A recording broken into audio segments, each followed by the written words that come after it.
Imagine a world where your entire existence is bound to the land beneath your feet, where leaving the village without permission could mean punishment.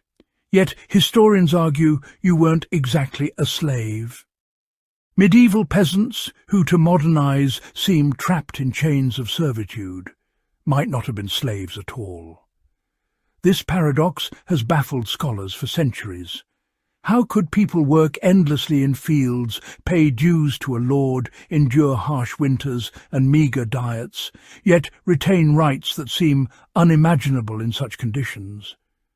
Picture yourself rising before dawn, the frost biting your hands as you labour in a field that is not fully your own. Your family eats barely enough to survive, yet you cannot be sold or traded like property. The story of the medieval peasant is not a simple tale of oppression. It is a story of resilience, negotiation, and a complex social contract hidden beneath the veneer of hardship. What looks like slavery is, in fact, a system that allowed communities to function, for lords and peasants alike, in a delicate balance of obligation, tradition, and survival. Understanding this distinction reshapes everything we think we know about medieval life. To grasp this, we need to step into the medieval village.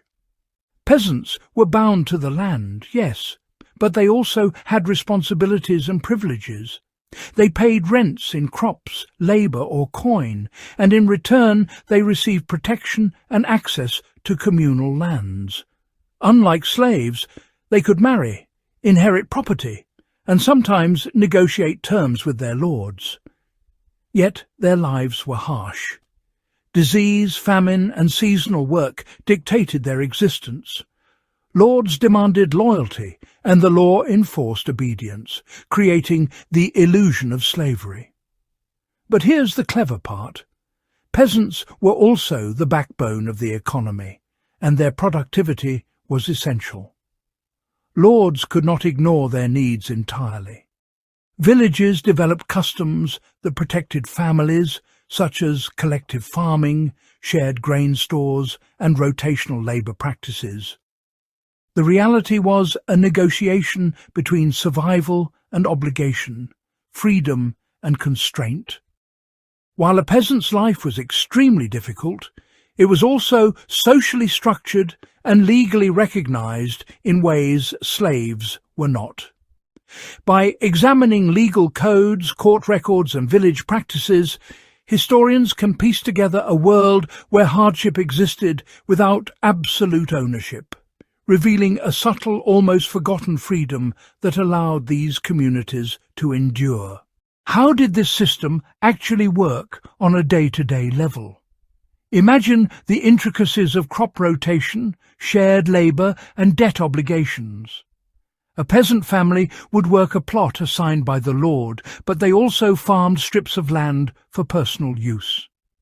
Labour obligations were quantified. Days of ploughing, harvesting, or maintaining roads. Payment was often in kind, not currency, which tied villagers to the rhythms of the land rather than the whims of a master. Peasants could sometimes rent additional plots or sell excess crops, allowing a degree of economic agency.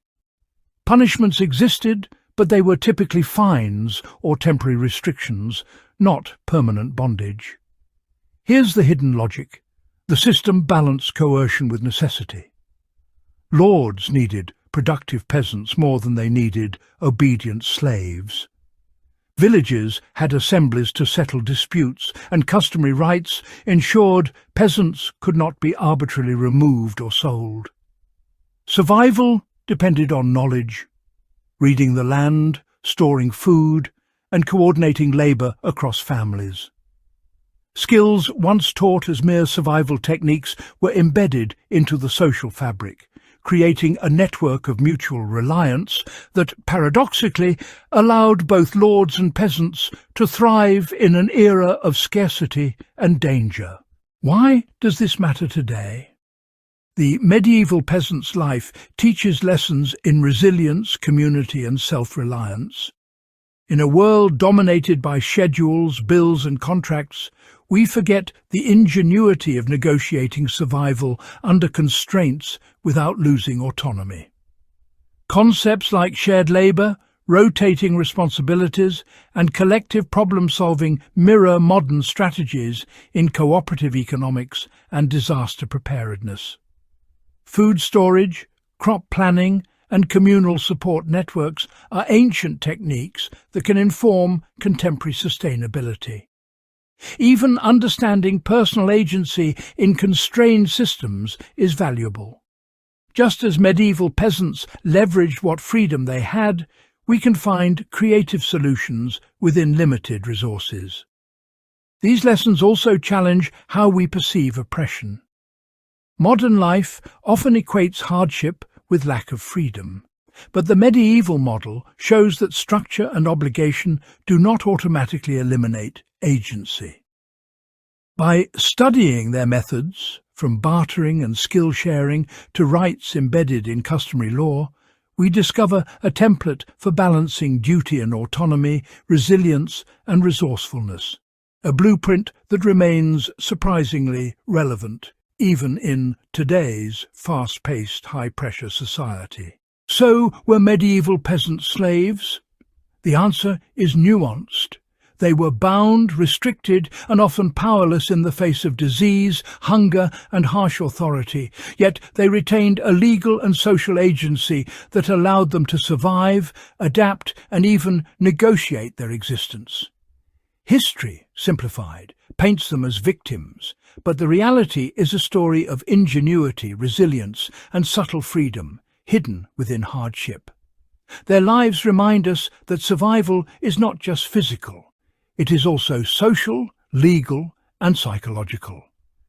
By examining their world, we understand the power of community, knowledge, and adaptability, lessons still applicable today in navigating our own complex systems.